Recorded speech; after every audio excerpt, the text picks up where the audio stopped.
අපි මේ ජීවත් වෙන්නේ හරියට පින්වන්ති අම්බලමක ස්වභාවයක. අම්බලමක් කියන එකේ අර්ථය මොකද්ද? හැමදාම ඉඳාව කියන එක නෙමෙයි. හරිද? තමන්ගේ වෙහෙස මහන්සිය නිවාගත්තට පස්සේ යන්න වෙනවා. හරිද? අම්බලමක් කිව්වහම මොකක්ද ඒකේ ස්වභාවය? ඒක නිකන් හරියට නිකන් 5 star හෝටලයක් වගේද? සෑහෙන සැප තියෙන තැනක්ද අම්බලමක් කියන්නේ? නෑ. වෙහෙස මහන්සියෙන් ආපු මිනිස්සුන්ට පොඩ්ඩක් වෙහෙස නිවා ගන්න යන්න පුළුවන් තැනක්. ඒකේ තියනවද හොඳ ටැප් දාලා ෂවර් සයිකල් එහෙම තියනවද? නෑ. සමහරට කලයක් ඇතුලේ වතුර ටිකක් තියෙනවා පොල් කට්ටක් තියලා. හොඳ ලයිට් නෑ, කුප්පි ලාම්පුවක් තියෙන්නේ. සමහරට පහනක් තියෙන්නේ. තෙල් ටිකක්වත් සමහරට නෑ.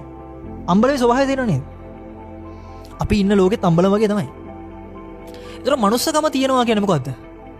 මනුස්සකම තියෙනවා නම් ඒ අම්බලමට එන කෙනා ඒ අම්බලම තව කාබාසිනිය කරන්නේ නැහැ. තේනවද?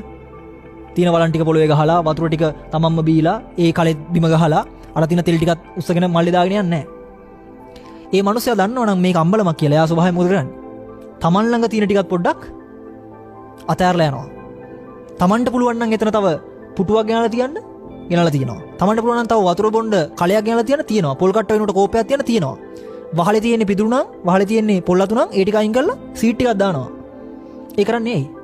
ඒ මනුස්සයා හොඳට දන්නවා මෙතනට එන මනුස්සයෙක්ට පොඩ්ඩක් හරි සුවපහසුවක් ලැබුණොත් ඒ මනුස්සයාගේ වෙහෙස මහන්සි ඉක්මනට නිවා ගන්න පුළුවන් වෙයි කියන එක. හරි?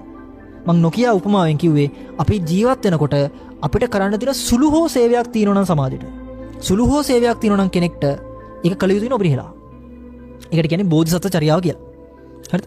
බුදු පියාණන් වහන්සේලා බෝසත් පාරමිතාව පුරන කාලේ ඒ පාරමිතාව පුරනකොට කරපු දේවල් වලින් එහා පැත්තේ ඒක ලබන කෙනා තම දොයිතුවක්වත් Tamanට නැවත ලබා දෙයි කියන අර්ථයෙන් නෙමෙයි කලේ. හරිද? තමන් විසින් තමන් තුලින් විය යුතු සේවය උපරිමයෙන්ම කළා. ලැබෙන දේවල් ලැබුණා, නොලැබුණ දේවල් නොලැබුණා. තේනවද? අපේ තියෙන වැඩේ තමයි අපි hina වෙන්නේ හරි අනිත් කෙනා පෙරලා hina වෙයි කියලා හිතලා.